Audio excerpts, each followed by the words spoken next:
The movie The Craft, is Nancy the scapegoat and Sarah the real villain? I think so. And I didn't realize this until I was older. A lot of us who grew up in the 90s, the times that The Craft came out, we credit it with our final push into witchcraft or Wicca. And the irony is that there is a lot of Christian coding in this movie that I did not see until I was older. Because when you've watched the movie 100 times and you're an adult, you see that the movie isn't actually about witchcraft. Even though they had a witch on the set, the witch did not write the movie, okay? The witch was there to help make sure that the rituals and things were authentic. What the actual movie was about was the fear and consequences of witchcraft. It highlights the absolutely Christian concept of dark and light. And what Nancy is she is like the fallen angel. She is like Lucifer. And Sarah becomes the Christ-like figure in that she dies and is reborn.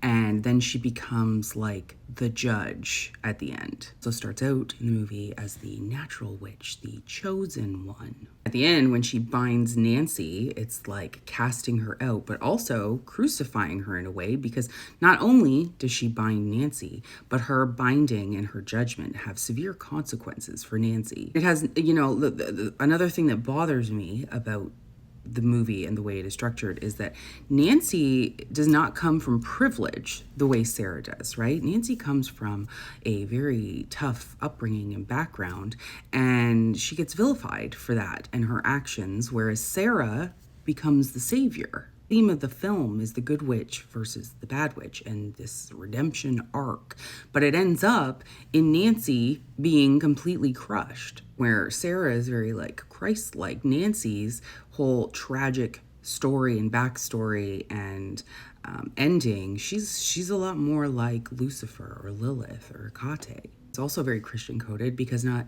only does the movie it looks like it's empowering women and invites women to empower themselves, but not too much. Don't be too vain. Don't over-sexualize yourself. Don't seek revenge for those who have wronged you. Like Bonnie and Rochelle are caught in the middle of this light and dark, so they kind of represent humanity, right? Like Bonnie is the temptation of seduction. Rochelle becomes justice and quiet justice. Poor Rochelle gets a horrible treatment in that movie. I feel like she should have had more story and a better redemption instead of just being, both of them being dampened out. Yeah, I would say when you boil it down, Sarah is actually a real villain. And there's some evidence in the earlier scripts that it doesn't explain it in the movie. And, you get this this idea that Sarah has tried to harm herself before. It never explains why. You might think it's maybe because her mother passed away. And then when she talks about the things that were happening to her, like she's a natural witch. In the earlier scripts, apparently, what was there was Sarah was having all kinds of strange phenomena happening to her and psychic things, and it caused her a lot of stress and distress, which is why she may have harmed herself. But they leave that out of the movie.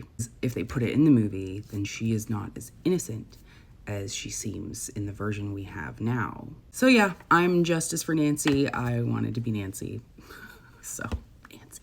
I tried to watch the sequel to The Craft, and just this week I tried to watch it, and it was horrific. It started out good. I thought it was going to be good, but it did not. It got to a part where I had to turn it off because it was so stupid.